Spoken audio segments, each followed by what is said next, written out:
Assalamualaikum warahmatullahi wabarakatuh. Perkenalkan, saya Edi Sugiono, guru mata pelajaran fisika SMA Negeri Tanjung Kerta, Sumedang. Pada bulan ini saya akan melaporkan hasil pemecahan masalah pembelajaran siswa. Yang kami angkat adalah masalah siswa tertidur saat belajar. Pada saat guru sedang melaksanakan proses belajar mengajar di kelas, kadang-kala terdapat siswa ngantuk dan bahkan sampai tertidur pulas dengan posisi duduk dan kepalanya tergeletak di atas bangku seperti gambar 1 ini yang sebelah kiri, atau mungkin setengah, atau mungkin yang kanan. Ini banyak yang tertidur siswanya. Oh, ternyata kalau kita amati ternyata gurunya yang ketidur ini, dan kita amati jamnya adalah jam rawan. Ya, ini saya dapatkan gambar dari browsing di Google. Kalau hal itu terjadi pada siswa yang cenderung sama, melakukan berulang kali, maka kita harus menganalisa faktor-faktor penyebabnya, akar permasalahannya, agar dapat memilih tindak lanjut yang tepat dan cocok untuk mengatasi masalah ini. Berikut akar permasalahan yang sudah kami rinci menjadi 14. Siswa tersebut sering begadang atau kurang jam tidur pada saat malam harinya. Yang kedua, motivasi belajar siswa memang rendah. Yang ketiga, karakter siswa yang kurang baik. Tentunya lah karakter yang terkait dengan siswa tidur. Keempat, mungkin siswa tersebut dalam keadaan sakit, sedang minum obat. Yang kelima, makan pagi atau makan siang yang terlalu kenyang bisa juga menyebabkan ngantuk. 6. Pola didik orang tua dan pergaulan di luar sekolah yang kurang baik. Bergaul dengan tukang ojek sehingga dia begadang. Nah, itu ya maksudnya. Yang ketujuh, sering terdapat jam kosong pada saat belajar di kelas sehingga dimanfaatkan untuk tidur. Nah, yang delapan, materi pelajaran yang menjemukan dan membosankan menurut siswa ya. 9. Kurang tegasnya guru saat memberikan tindakan di kelas dan cenderung membiarkan siswa tersebut tidur. 10. Guru hanya duduk saja dan tidak menguasai kelas. Duduk depan saja, nggak berubah-ubah bentuk duduknya ya. 11. Volume berbicara yang cenderung monoton yang dilakukan oleh guru dan tidak ada penekanan tinggi rendah suara. Ya, seperti membaca dongeng ini ya. Nah. 12. Biasanya terjadi siswa tidur di kelas pada saat siang hari, biasanya. 13. Hanya menggunakan model atau metode pembelajaran ceramah saja. Jadi guru hanya menggunakan metode ceramah saat mengajar. Yang ke-14 adalah kurangnya inovasi guru tentang metode dan model pembelajaran yang berprinsip pada student learning center. Ya. Hasil pemecahan masalah berdasarkan rincian akar masalah di atas, maka dapat kami temukan beberapa tindakan yang dilakukan oleh guru agar tidak terjadi lagi siswa tertidur di dalam kelas.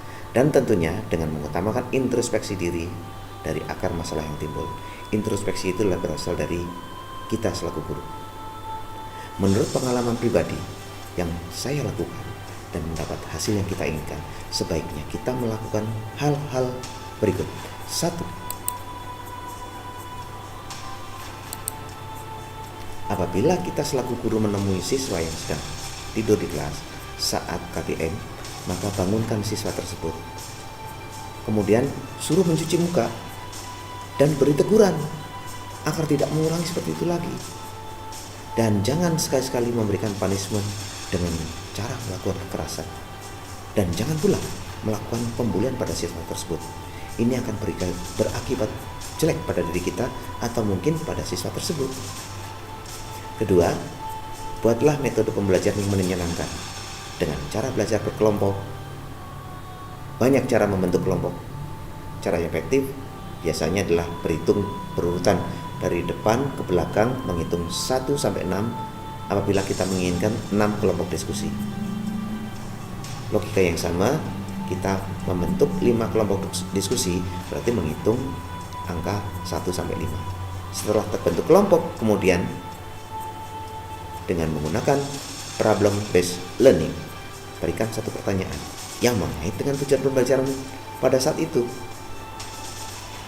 dan langsung dijawab, ya, satu pertanyaan langsung dijawab dan didiskusikan oleh kelompok tersebut. Kemudian guru memberikan penegasan. Berikutnya satu pertanyaan lagi langsung dijawab oleh kelompok, diskusikan,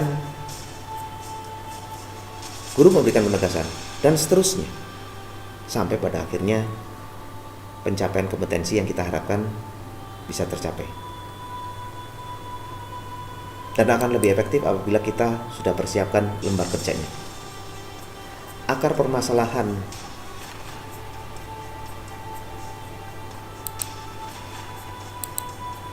yang ketiga, buatlah perencanaan skenario pembelajaran yang matang dan selalu kita evaluasi.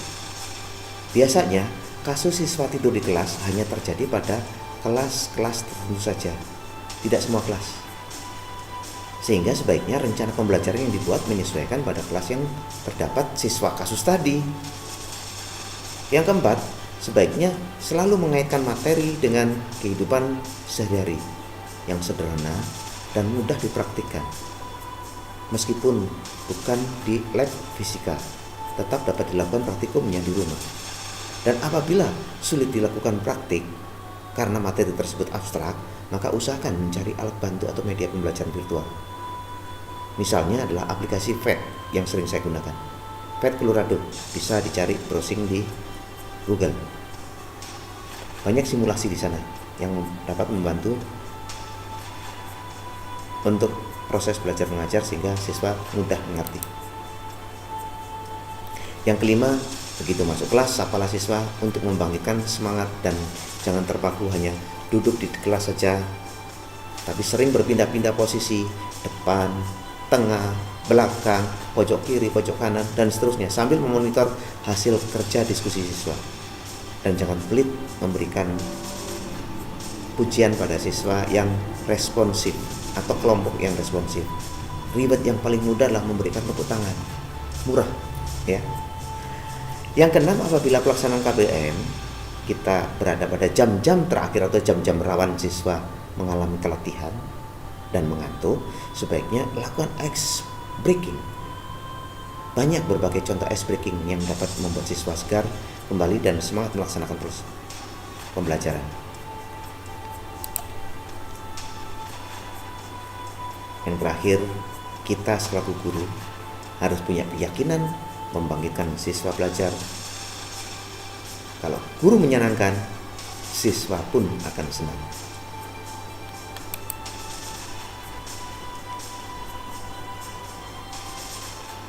Sekian laporan saya tentang masalah siswa yang tertidur saat belajar. Dan sangat saya harapkan untuk memberikan komentar demi perbaikan dan inspirasi pada video-video berikutnya. Sekian, terima kasih. Wassalamualaikum warahmatullahi wabarakatuh.